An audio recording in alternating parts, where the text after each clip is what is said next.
घरात उमेदवारी देण्यात आली आहे। नैतिकतेच्या गप्पा मारणारी भाजप आणि गुन्हेगारांना ठोकून काढण्याची भाषा करणारे उपमुख्यमंत्री अजित पवार या दोघांनी गुंडांच्या कुटुंबियांना पायघड्या घातल्यात। त्यामुळे सामान्य नागरिक देखील अवाक झालेत।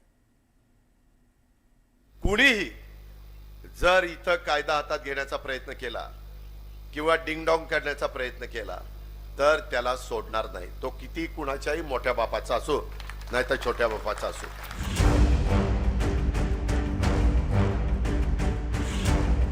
कायदा हातात घेणाऱ्याला सोडणार नाही अशी भाषा करणाऱ्या अजित पवार यांनी गुंडांच्या घरात उमेदवारी दिली।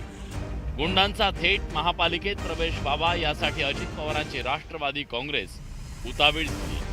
पुण्यातील एक नव्हे तर 2 कुख्यात गुंड कुटुंबात उमेदवारी देण्याचा प्रताप अजित पवारांनी केला।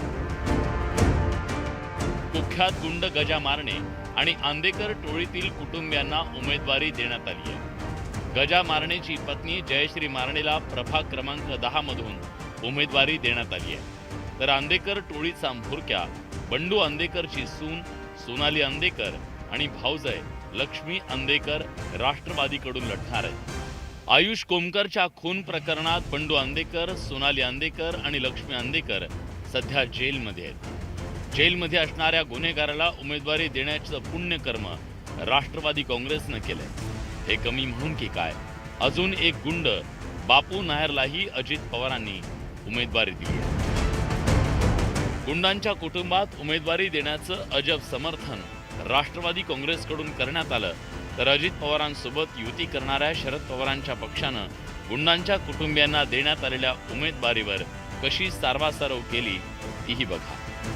आरोप झालेले आहेत, न्यायालयामध्ये अजून आरोप सिद्ध झालेले नाही। मी पुन्हा एकदा सांगेल की महिला प्रतिनिधींना संधी देताना आंदेकर कुटुंब गेल्या 30-35 वर्ष या पुणे शहराच्या स्थानिक राजकारणामध्ये आहे आणि त्यांना प्रत्येक पक्षाने संधी दिलेली आहे। गेल्या मागच्या 10-15 वर्षामध्ये आमच्या पक्षामधून काम करत असताना त्यांचे स्थानिक ठिकाणावरून एकही कुठल्याही प्रकारच्या स्थानिक लोकांची कुठलीही तक्रार नाही। हा अंतर्गत कुटुंबातील विषय आहे। त्यांच्या कुटुंबातील त्यांची जी काय रायवली असेल ती त्यांच्या कुटुंबाअंतर्गत आहे। पक्षाचा आणि स्थानिक लोकांच्या लोकप्रतिनिधी म्हणून त्यांच्याकडून लोकांना कुठलाही त्रास झालेला नाही आणि आमच्या पक्षाने पूर्वी त्यांना संधी दिलेली होती। अजित पवारांच्या राष्ट्रवादी काँग्रेस प्रमाणेच पार्टी विथ डिफरन्स विरोध मिरवणाऱ्या भाजपनं गुंड शरद मोहोळच्या पत्नीला कोथरूडमधून उमेदवारी दिली आहे। गुंड शरद मोहोळची गँगवॉरमधून हत्या करण्यात आली, मात्र आता भाजपलाही गुंडांचं कुटुंब जवळचं वाटू लागले।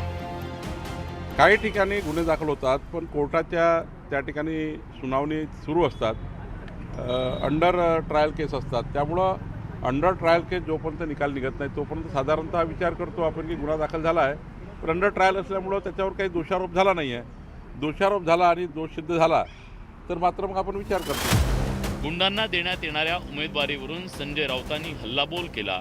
गुंडांकडून कोट्यवधी रुपये घेऊन सत्ताधारी उमेदवारी देत असल्याचा आरोप संजय राऊतांनी केला। हा गुंडांची रीग लागलेली आहे। काल गजा मारण्याच्या बायकोला अर्ज दिलाय आणि रीग लागली आहे ती पैसे घेण्यासाठी। उमेदवारी बरोबर जे 5 कोटी रुपये दिले जात आहेत उमेदवारी अर्जाबरोबर, त्या 5 कोटीसाठी रीग आहे आणि शिंदेकडे उमेदवारी बरोबर 10 कोटी।